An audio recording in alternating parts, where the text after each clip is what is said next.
Malaysia প্রবাসী ভাইগণ, আশা করি আপনারা প্রত্যেকে ভালো আছেন।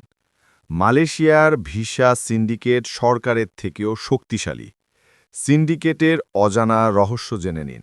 চলুন খবরে বিস্তারিত জানে নেওয়া যাক। মালয়েশিয়া কলিং ভিসার সিন্ডিকেট বাংলাদেশ সরকারের চেয়েও শক্তিশালী। আপনি ঠিকই শুনেছেন। আপনার কাছে অবাক লাগলেও বাস্তবতা এটাই। এরা চাইলে মালয়েশিয়া সহজে বাংলাদেশি কর্মী নিবে, আর তারা না চাইলে আরও জটিল সমীকরণ দাঁড় করাবে। বাংলাদেশ সরকারের সদিচ্ছা থাকা সত্ত্বেও এ সিন্ডিকেট সহজে ভাঙার ক্ষমতা আপাতত বাংলাদেশ সরকারের হাতে নেই।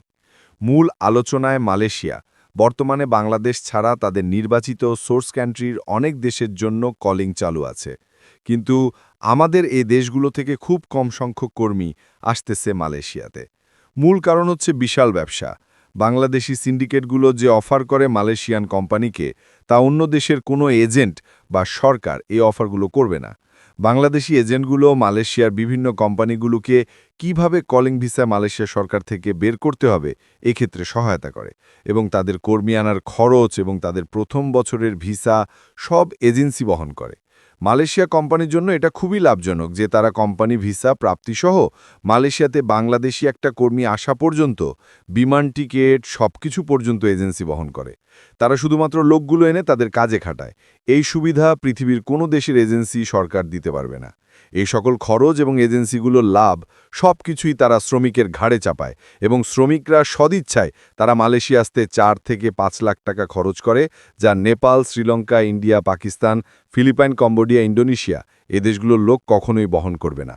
মালয়েশিয়া কলিং এই দেশগুলোর জন্য চালু থাকা অবস্থাতেও মালয়েশিয়ান কোম্পানিগুলো এ দেশগুলো থেকে খুব কম সংখ্যক শ্রমিক আনতে। এ দেশগুলো থেকে শ্রমিক আনতে সকল খরচ মালয়েশিয়া কোম্পানি বহন করতে হয়। এজন্য মালয়েশিয়ার কোম্পানিগুলো এবং তাদের বসদের প্রথম পছন্দ হচ্ছে বাংলাদেশি শ্রমিক, কারণ এই দেশগুলো থেকে কর্মী আনতে 1 টাকাও খরচ লাগে না এবং কোথাও দৌড়াদৌড়ি করা লাগে না। সবকিছু এজেন্সি করে দেশে বিনা খরচে শ্রমিক এনে তাহার কোম্পানিতে খাটায়। বর্তমানে মালয়েশিয়ার বিদেশি শ্রমিকদের ভেতরে সবচেয়ে বেশি বাংলাদেশি শ্রমিকরা কাজ করে। বৈধ এবং অবৈধভাবে আরও বেশি বাংলাদেশি শ্রমিক কাজ করবে। শুধু এই জটিল সমীকরণের কারণেই সবাই লাভ খোঁজে। মালয়েশিয়ার সরকারও তার দেশের কোম্পানিগুলোর জন্য লাভ হয় সেই সাপোর্ট দেয়। এখানে আপনি কার দোষ দিবেন? মালয়েশিয়ান কোম্পানিগুলোকে বুঝিয়ে মালয়েশিয়া সরকারের কাছে চাপ প্রয়োগ করে এজেন্সিগুলো যেন বাংলাদেশি কর্মী আনে, এবং মালয়েশিয়ার সরকার কোম্পানিগুলোকে বাঁচাতে কর্মী নিয়োগ দেয়, এবং মালয়েশিয়া কোম্পানিগুলো বাংলাদেশি কর্মী আনার জন্য এজেন্সিগুলোকে পছন্দ করে এবং চাপ দেয়।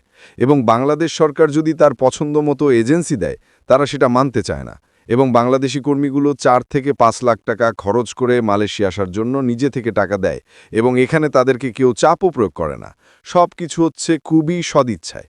তাহলে আপনি দোষ কাকে দিবেন? এটাই সিস্টেম, সামনে এটাই চলবে, বর্তমানেও চলতেছে, এবং এই সিস্টেম ভাঙা খুবই জটিল এবং কঠিন। বলতে গেলে এই সিন্ডিকেট কর্মী নিয়োগ বন্ধ হয়ে যাবে মালয়েশিয়াতে, এবং এইটাই চরম বাস্তবতা। আমার কথা যদি বিশ্বাস না হয়, মালয়েশিয়া থাকা যে কোনো পুরাতন প্রবাসীর সাথে কথা বলেন, আপনি প্রমাণ পাবেন। ভিডিওটা আমাদের সকল প্রবাসীদের সাথে শেয়ার করুন, আর আপনি যদি আমাদের এই চ্যানেলে নতুন হয়ে থাকেন, অবশ্যই আমাদের চ্যানেলটিকে সাবস্ক্রাইব করুন মালয়েশিয়ার সকল গুরুত্বপূর্ণ খবরাখবর সবার আগে পাওয়ার জন্য। ধন্যবাদ সবাইকে।